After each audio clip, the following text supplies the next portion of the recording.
자, 오늘은 본문에 있는 말씀을 가지고 은혜를 체험하는 현장이라는 제목으로 말씀을 전하려고 합니다. 오늘 들려주는 이 말씀을 통해서 여러분의 삶의 현장에서 하나님의 은혜를 체험하는 복된 시간들 되기를 축복합니다. 여러분, 은혜라고 그랬는데 은혜는요, 하나님이 주시는 겁니다. 하나님이 주시기 때문에 은혜는 위에서 아래로 내려옵니다. 그래서 주시는 은혜를 받으려면 내가 먼저 낮은 곳에 있어야 돼요. 높은 곳에 있으면 하나님이 주시는 것을 받을 수가 없어요. 그 얘기는 내 마음이, 여러분 낮은 곳에 있으라고 해서 지하실에 있으면 다 받는다는 그 얘기가 아니고, 여러분 마음이 낮아져야 돼요. 겸손해져야 된다는 겁니다.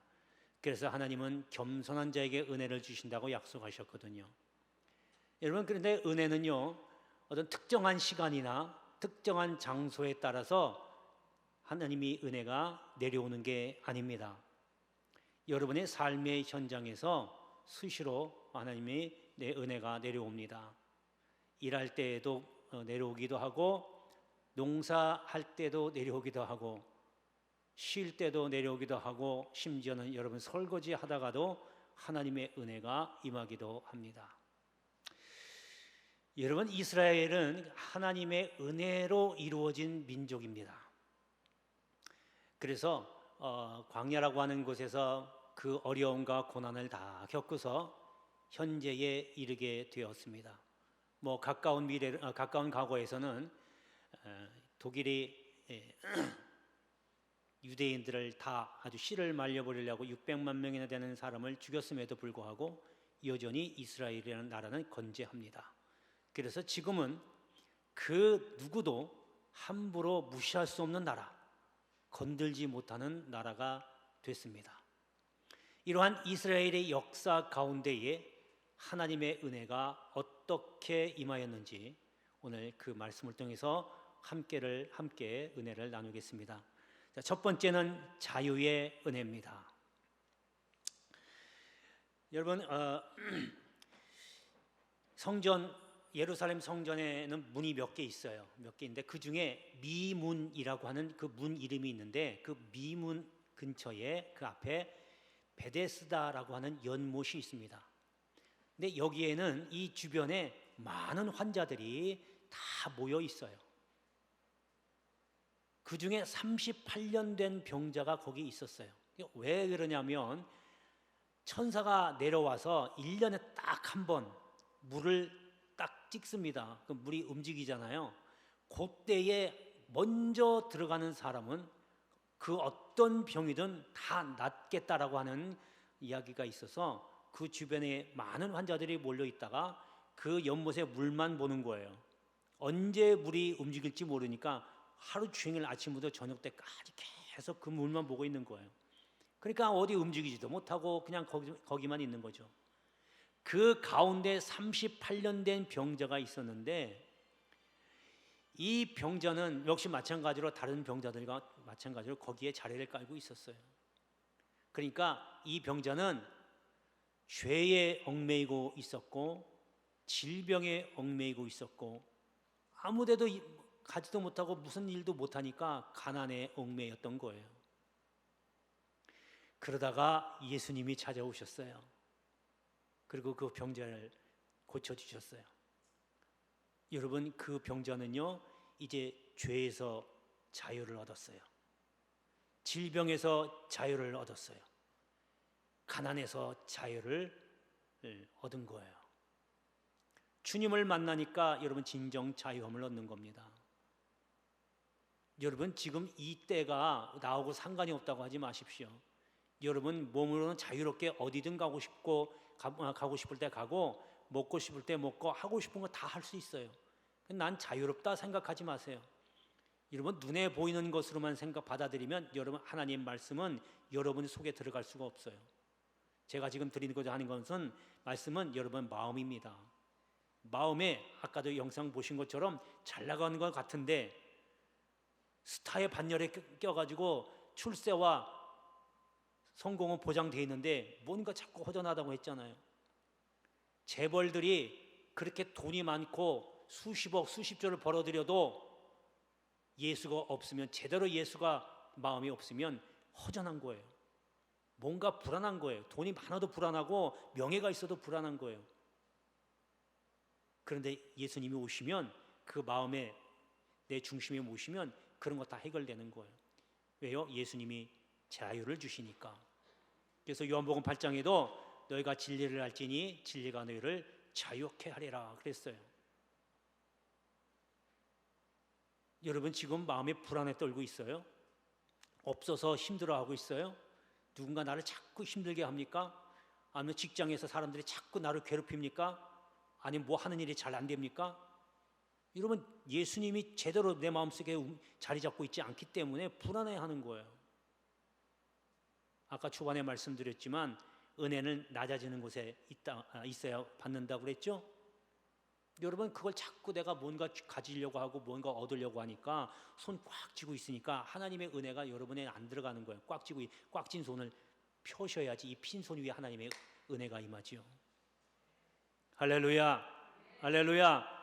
여러분 그래서 진정으로 내 속에, 내 마음 속에 주님이 있다라고 여러분 믿으시면 여러분 돈과 명예와 물질은요 큰 문제가 안 됩니다. 없어서 그냥 내 육신이 불편한 것뿐이지 내 마음은 늘 항상 평안을 누리게 돼 있어요. 이게 자유의 은혜입니다. 죄가 나를 엄습하지 못해요. 나를 불안하게 하지 못해요. 나의 완고했던 마음이 부드럽게 되거든요. 그 부드러운 마음은 낮아진 사람만 경험할 수 있는 거예요. 그때에 비로소 자유함을 느끼는 거예요. 내가 지금 이렇게 형편없이 살고 누군가로부터 자꾸 어려움 당하고 남들보다 뒤처지는 것 같다 할지라도 여러분 그거는 세상적인 생각이니까 이 생각을 주님의 생각으로 바꿔버리면 그 주변의 상황이 어떠한지라도 늘 항상 마음이 평안하고 찬양이 그냥 나오는 거예요. 감사합니다. 지금 내가 없어도 내 마음이 이렇게 평안한 하나님이 주시는 은혜 때문입니다. 감사하는 거예요. 그래서 이런 사람은요 그 절대로 건드릴 수가 없고 이길 수가 없어요. 칼로도 목숨을 위협한다 할지라도 그 사람을 꺾을 수가 없는 겁니다. 이것이 바로 자유의 은혜입니다. 할렐루야, 할렐루야. 여러분 두려워하지 마십시오. 이제 코로나 끝났다고 해서 또 다른 어떤 것, 뭐 지금 소식에 보니까 지금 중국이 9억 명이 지금 코로나 걸렸대요. 9억 명이나 되는 어마어마한 사람이죠. 지금 난리래요. 지금 코로나 지금 하이 변이가 지금 계속해서 번지고 있답니다. 중국에. 그래서 우리 지금 중국 사람들 못 오게 딱 막아놨잖아요. 여러분 그런 거 갖고 또 벌벌벌 떨 필요 없어요. 우리 코로나도 잘 넘겼잖아요. 비록 조금 걸린 사람도 있겠지만 다 무사히 통과했어요. 앞으로 또 어떤 게 올지라도 여러분 자유의 은혜가 여러분 마음속에 있다라고 하면 그것으로 인해서 벌벌 떨 필요 없고 두려워할 필요도 없어요. 할렐루야. 이러한 은혜가 여러분 삶의 현장에 나타나기를 축복합니다. 자 이제 본문으로 보겠습니다. 본문의 51절에 보면 애굽에서 모든 장작 곧 함의 장막에 있는 그들의 기력에 처음 것을 치셨으나 그가 자기 백성은 양같이 인도하내시고 이렇게 기록하고 있습니다. 여러분 지금 이스라엘 백성이 애굽에서 노예 생활을 하고 있다가 하나님께서 애굽에 10가지 재앙을 내리셔서 이스라엘 백성을 애굽에서 나오게 하셨어요. 노예 생활에서 자유함을 주셨다는 거예요. 이제 노예인에서 자유인으로 하나님이 바꿔주셨다는 거예요. 이게 하나님의 자유의 은혜입니다. 이스라엘 백성에게 이렇게 자유의 은혜가 임했던 것처럼 애굽 사람 입장에서 보면요, 이스라엘 백성 입장에서 보면 애굽은 하나님이 은혜를 주신 현장이라는 거예요. 여러분 삶이 다 모습이 다르잖아요. 현장이 다 달라요. 누구는 사업을 하기도 하고 농사를 짓기도 하고 또 회사에서 회사원으로 일하기도 해요. 하지만 다 다르지만 여러분의 삶의 현장 속에서 하나님의 은혜가 임하게 될 줄로 믿습니다. 그러한 여러분의 삶의 현장이 되기를 주의 이름으로 축복합니다. 자, 두 번째는 인도의 은혜입니다. 다윗은요 이스라엘의 두 번째 왕입니다. 근데 왕인데 출신이 무슨 출신이냐면 목자입니다. 목자의 출신이에요. 목자는 뭐 하는 사람이냐면 양을 치는 사람이거든요. 그러니까 양이 배고프면 풀이 많은 푸른 초장으로 인도해 가는 거예요. 그럼 양이 따라가요. 또 양이 목마르면 잔잔한 물가로 인도해서 물을 마시게 합니다. 또 쉴만한 그늘이 있으면 그곳으로 인도하고 그곳에서 쉬게 하고, 또 저녁이 되면 우리로 인도해서 잠을 자게 합니다. 그러니까 양의 입장에서 보면 목자는 은혜를 주는 사람입니다. 여러분, 만약에 양이 목자의 음성을 안 듣고 자기가 가고 싶은 데를 갔다고 생각해 보세요. 목자가 푸른 초장으로 인도하는데 나 그거 먹기 싫어, 난 저쪽 가서 찾아볼래 하고 목자 말을 안 듣고 자기 혼자 떨어져 갔어요. 큰 탈 납니다. 짐승에게 맡길 수밖에 없어요. 여러분, 예수님은 우리의 목자가 되십니다. 주님은 우리를 양이라고 그랬어요. 그래서 양은 자기 목자의 음성을 듣는다고 했어요. 그러니까 여러분, 주님의 음성을 들을 줄 알아야 돼요. 그게 뭐예요? 말씀을 들을 줄 알아야 돼요. 말씀을 안 듣고 내가 하고 싶은 대로 하겠다고, 내가 한번 어떻게 해보겠다고 말씀에 어긋나서 하면 분명히 큰 탈 납니다. 육신이 큰 탈이 나든 내 마음이 상처가 나서 곪든 무슨 탈이 나도 탈이 나요. 그래서 주님은 스스로를 양의 문이다 그랬어요. 그리고 목자라고 표현했습니다. 여러분, 말씀은 내가 듣기 좋은 것만 들으면 안 돼요. 부모님들이 여러분을 양육할 때에 회초리를 들었고 또 훈계하는 소리를 들었고 칭찬하는 소리도 하셨을 거예요. 하나님도 우리에게 말씀으로 훈육할 때에 우리를 야단칠 수도 있고 우리를 칭찬할 수도 있어요. 그런데 나 듣기 싫다고 그 말을 안 들으려고 귀를 닫아버리면 탈이 나도 큰 탈이 납니다. 여러분, 이것이 바로 양이 목자의 인도함을 받는 것처럼 인도의 은혜입니다. 이러한 은혜가 있게 되기를 축복합니다. 자, 이제 본문으로 다시 한번 돌아가서 52절 그 다음부터 보면요, 광야에서 양떼같이 지도하셨도다, 그들을 안전히 인도하시니라고 되어 있습니다. 여러분, 이 시는요 아삽이 지은 시입니다. 그러니까 아삽은 누구냐면 다윗이 하나님을 찬양하기 위해서 성가대를 조직합니다. 그 성가대 대장으로 임명한 거예요. 그러니까 아삽은 하나님을 찬양하는 찬양대의 성가대의 대장이었어요.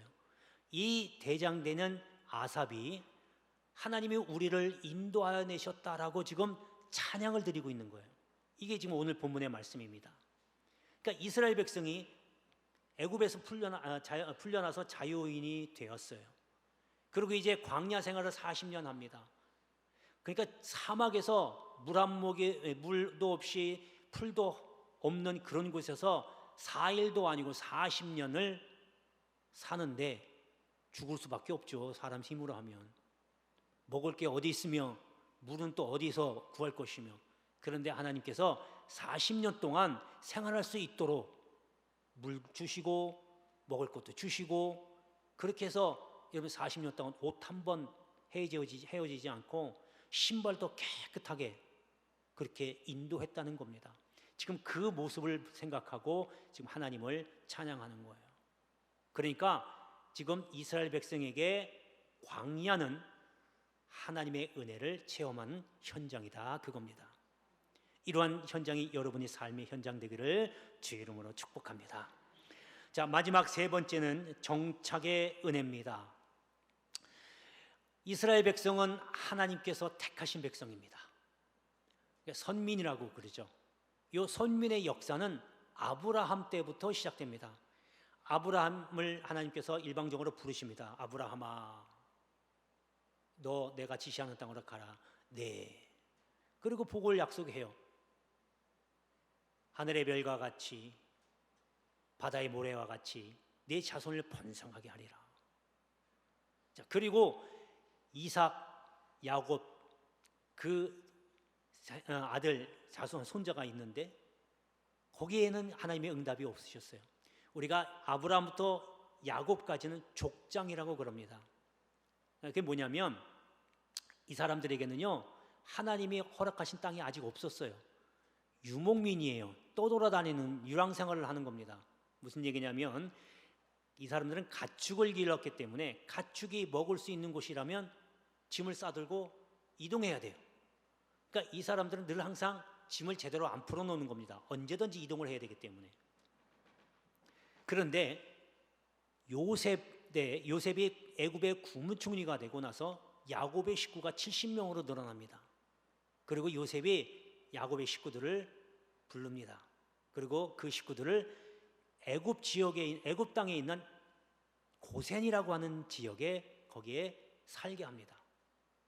그러니까 수십 년 동안 사는 거죠. 그래서 거기가 내 땅이구나 한 줄 알았더니 그게 아닌 거예요. 나중에 애굽에서 나오잖아요. 그러니까 그 땅도 하나님이 허락하지 않았으니까 자기 땅이 아닌 거예요. 자, 그리고 이제 광야 생활을 시작합니다. 광야 생활도 유랑을 합니다. 여기저기 다니잖아요. 1년에 걸쳐 시내산에 왔다가 또 한 6개월 걸쳐서 가데스바네에 갔다가 들어가면 좋은데 바로 못 들어가고 반역 사건이 일어나가지고 다시 거기서 38년을 뱅뱅 돕니다. 도합 40년을 유랑 생활을 하다가 마침내 가나안 땅에 들어가서 정착하게 되는 겁니다. 이거 하나님의 은혜가 아니면 안 되는 거죠. 여러분 지금 제가 말씀할 때 들을 때 생각하시기를 나 지금 아파트에서 지금 내 명의로 열심히 잘 세금 내고 살고 있는데요. 저 이사 안 갈 건데요. 나 지금 잘 정착하고 있어요. 이렇게 생각하시면 기도 많이 하세요. 지금 제가 말씀드린 거는 여러분들의 믿음을 얘기하는 겁니다. 믿음이 불안해하면 정착할 수가 없어요. 불안해할 수밖에 없고 왔다 갔다 할 수밖에 없어요. 여러분 물론 믿음 생활이 올라갔다 내려갔다 할 수는 있어요. 그런데 한 군데 자리 잡지 못하고 믿음을 정착하지 못하고 불안해하고 자꾸 딴 생각하고 의심이 자꾸 들어오게 되면 여러분 큰탈 나는 겁니다. 그래서 하나님의 이 정착의 은혜가 임해야 됩니다.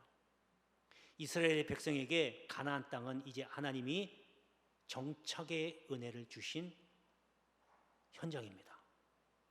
여러분 믿음 뿌리 내리시기 바랍니다. 믿음 흔들리면 안 됩니다. 뿌리 깊은 나무가 바람에 흔들리지 않는다고 하잖아요. 여러분 굳건한 믿음 세우셔서 어떠한 바람이나 풍파나 역경에도 절대로 넘어지지 않는 그러한 믿음이 바로 정착의 은혜고 하나님이 주시는 겁니다. 할렐루야. 자, 이제 본문을 한번 보겠습니다. 자, 55절입니다. 또 나라를 그들의 앞에서 쫓아내시며 줄을 쳐서 그들의 소유를 분배하시고 이스라엘의 지파들이 그들의 장막에 살게 하셨다. 그러니까 지금 그들의 장막이 어디냐면 바로 가나안입니다. 하나님은 이스라엘을 연단시키고 훈련시키고 유랑생활시키면서 결국에는 머물러야 할 가나안 땅에 정착하게 했다는 겁니다. 여러분 우리의 최종 정착지는 천국입니다. 지금 이 땅에 살고 있는 이 생활은 바로 광야 생활이에요. 여기가 우리의 최종 정착지가 아니라 그렇기 때문에 우리는 천국의 최종 정착지이기 때문에 그곳을 바라보면서 지금 이 광야 생활을 하나님의 은혜를 바라보면서 이겨내고 지켜내야 되는 줄로 믿습니다. 이러한 하나님의 은혜가 여러분 삶의 현장에서 나타나시고 이러한 은혜를 체험하는 여러분 되시기를 주의 이름으로 축복합니다. 기도하겠습니다. 은혜로우신 아버지 하나님 감사합니다. 여러 가지 많이 다른 삶